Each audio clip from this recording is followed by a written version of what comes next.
Over the years, Drag Race has produced some of the greatest reality television moments of our lifetime, and subsequently produced some of the greatest seasons of reality television of our lifetime. However, not every season of Drag Race can be a success story. With 17, soon to be 18 US seasons, 10 All-Stars, and God knows how many international franchises, there are bound to be a few duds. For every Season 6 and All-Stars 2, there's a Season 13 or an All-Stars 8. But I still hold the belief that even at its worst, Drag Race is still better than a lot of other TV shows at their best. I also believe that even the worst seasons of Drag Race have something good to offer. Now, does that mean I'll be rushing to rewatch the seasons just because of this? No! Season 13 is a season where I actually didn't mind it the first time I watched it. But the more I thought about it, the more I realized how bad it was. From the jump, the pork dock loading dock twist was universally considered bad. For those who didn't watch, after the queens entered the workroom, they were immediately called to the main stage and lip-synced against each other, with the winners from forming one group and the losers forming another. The losers, as you can imagine, went to the pork dock loading dock, where they were then forced to eliminate one of the losers from the competition. What was even worse is that the queen they eliminated just ended up joining the winners group. So not only was this twist completely cruel and mean-spirited, but it also was completely pointless. There were other factors that went into making the season bad, from poorly written acting challenges to questionable decisions made by the judges, as well as a bunch of episodes that just felt like filler. So, what was the best part of this season? I'll tell you, the runways. Every week, the queens would just knock it out of the park with these looks. From fashion queens like Gottmik, Simone, and Unica giving us bangers every week, to queens like Olivia and Denali surprising us with fun, whimsical looks. There were so many good looks this season, I could just keep this slideshow going for a while. Alas, we must move on. Let me break it down for you. Prior to Rosegate, it was pretty much universally agreed that Shea Coulee was the queen to beat on Season 9. She won 4 challenges, was consistently in the top, and only had one slip-up at the Makeover Challenge. So when Rosegate happened, fans knew that the second Shea got the call for All-Stars, it would be her season to win. So, picture this. It's 2020, the promo for All-Stars 5 finally drops. Shea Coulee is back. And who's her competition?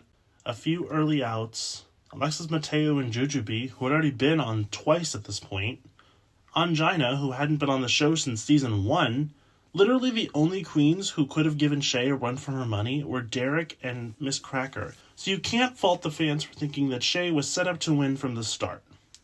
I will say this right here and now. The worst crime a season of Drag Race can commit, in my opinion, is predictability. If I could tell who the top 4, even the top 3, who will be just from the promos alone, that is not a good sign. And trust me, there were plenty of other reasons why this season flopped.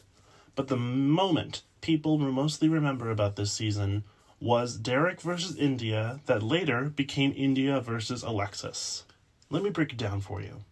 India Farah and Derek Barry both came into the season with beef that happened off of the show. So it comes to the surprise of no one that when India was in the top and Derek was in the bottom, India sniped that bitch first chance she could. Fast forward to episode 5, India is at the bottom with Alexis Mateo, and while Alexis had been in the top several times already, India had bottomed every single episode prior to this one.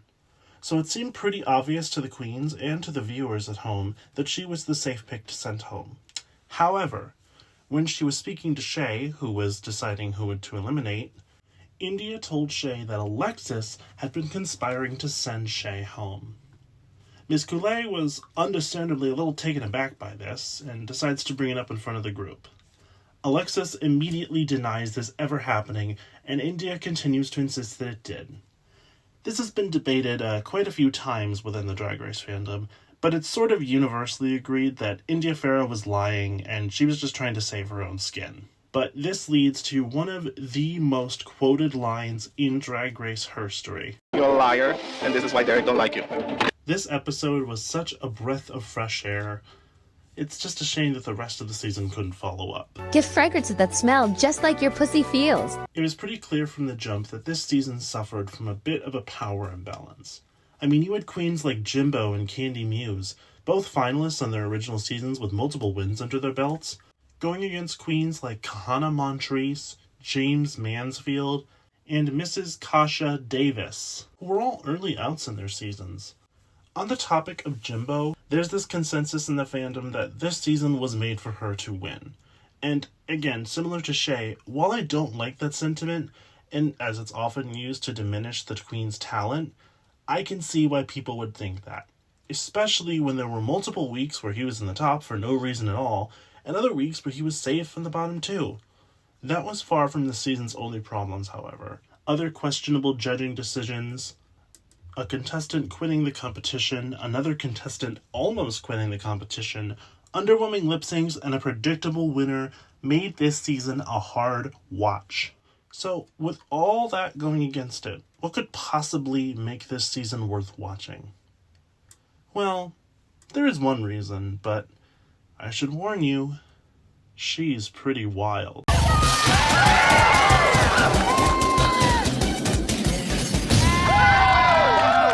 Jessica Wilde wasn't super well known before All Stars 8, having not been on the show since season 2, in 2010. However, after her surprise return as a lip-sync assassin in All Star 6, fans were hooked, and immediately started begging her to come back to compete. Flash forward to All Stars 8, and the fans' wish was granted. Jessica quickly became a bigger fan favorite, winning people over with her funny personality and amazing lip-syncing capabilities. And honestly, it's always great to see someone who was almost forgotten by time to get a sort of resurgence. Love you, Jessica. Mwah! When I was making this script, I didn't think I was going to include any international franchises. But then I was thinking about bad US seasons, and I realized I didn't really hate that many of them. Not enough to include just US seasons in this video. So I figured, why not expand my reach and talk about some international flops? It might be shocking to hear, but Canada's Drag Race didn't really start off that strong. Even now, I think it's a pretty well-liked franchise by the majority of the fan base. But there's no denying that the first stab at a Canadian version of the franchise was not great. And we can blame one thing that's a surefire way to quickly ruin a season. Say it with me, kids. Production meddling. Allow me to give you one example of the many, many questionable decisions made by production and the judges. For the first challenge, the queens had to make a look in the workroom. See this? This is Anastasia. She was safe. And this is Boa. She was at the top. And this is Rita Baga. She won the challenge.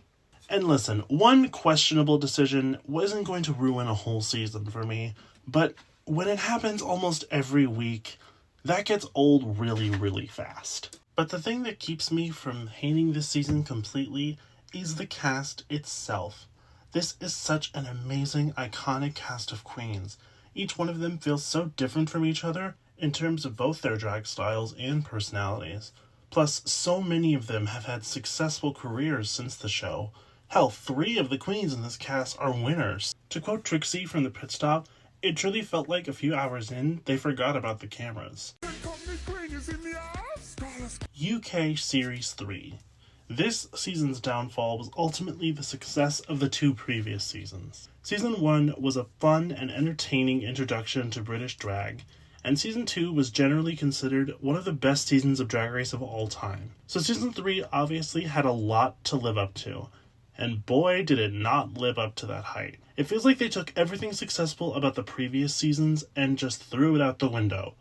Production meddling, bad challenges, and a winner that many people felt was undeserving of the crown. With all that aside, however, there was one thing this season had and quickly became one of the most iconic moments of UK Drag Race history. Vanity Milan, in my opinion, is one of the best performers we've ever seen on Drag Race, period. You just know if she's on stage and music starts to play, you are getting a show.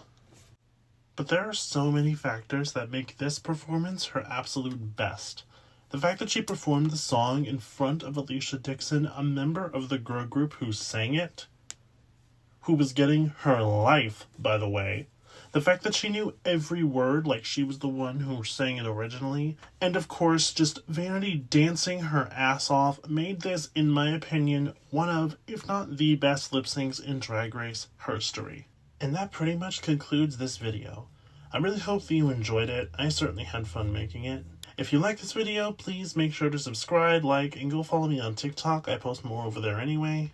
I plan on doing a sort of reverse idea of this video, looking at the worst of the best seasons. If you want to see that, as well as more gay insanity from me, please feel free to subscribe. Stay safe, stay healthy, and I shall see y'all next time. Bye, girls!